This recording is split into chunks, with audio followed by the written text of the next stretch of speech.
సమస్యలకు పరిష్కారం అడుగుతావు, పరిశుద్ధాత్మ అభిషేకం అడుగుతావు, ప్రార్థనలో ఎన్నో విషయాల్లో జయం అడుగుతావు. మంచిదే, అడుగు. వాటన్నిటితో పాటు అన్నిటికంటే ముందు, దేవా నీ బుద్ధిని నాకు ప్రసాదించు, నీ బుద్ధిని నాకు దయచేయి, నీ స్వభావాన్ని నాకు దయచేయమని నువ్వు అడుగు. మనం ఏదైనా సరే దేవునిని ఆశించి అడగకపోతే దేవుడు స్పందించడండి. ఆశ ఉండాలి, అడగాలి. ఏదైనా సరే అలా దేవుణ్ణి అడుగుటయే ప్రార్థన అంటే. వెళ్ళి ఆయన దగ్గర కూర్చొని ప్రతిరోజు కొంత సమయం నీ సమస్యలు ఎన్నో చెప్పుకోవాలని ఉంటుంది, దేవునికి చెప్పుకో. కానీ వాటన్నిటికంటే ముందు, దేవా నీ బుద్ధిని నాకు ప్రసాదించు అని అడుగు. ఈ రోజు నుంచి నువ్వు అడుగు. ఇది ఒక బలమైన మాట అండి. ఈ ఒక్క మాటతో ఇంటికి పోవచ్చు నువ్వు. ఇక అయినా ఒక మాట చెప్తా.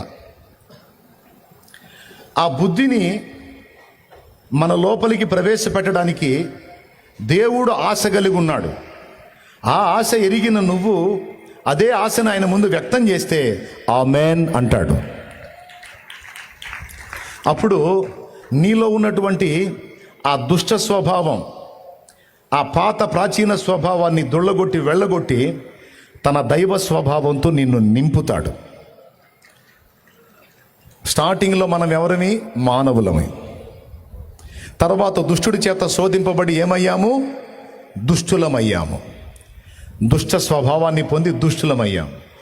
అలాంటి మనల్ని ఇప్పుడు చేతుల్లోకి తీసుకొని ఆయన రక్తంతో కడిగి పరిశుద్ధపరిచి ఈ దుష్టులైనటువంటి పిల్లలలో ఉన్నటువంటి, ఈ అవిధేయత పిల్లలలో ఉన్నటువంటి, ఈ ఉగ్రత పాత్రమైనటువంటి ఘటముల్లో ఉన్నటువంటి ఆ దుష్టత్వం, అవిధేయత, ఉగ్రత పాత్రమైన నేరములన్నీ తొలగించి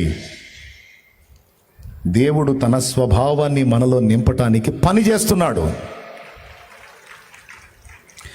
ఇప్పుడు చెప్పండి, ఒకవేళ నిజంగా మనం పూర్తిగా దైవ స్వభావంతో నింపబడ్డామనుకో, ఆ తర్వాత మన కేడర్ ఏంటో తెలుసా? దైవములు. అసలు మనల్ని ఏం చేయాలని చేతపట్టుకుంటున్నాడో తెలుసా?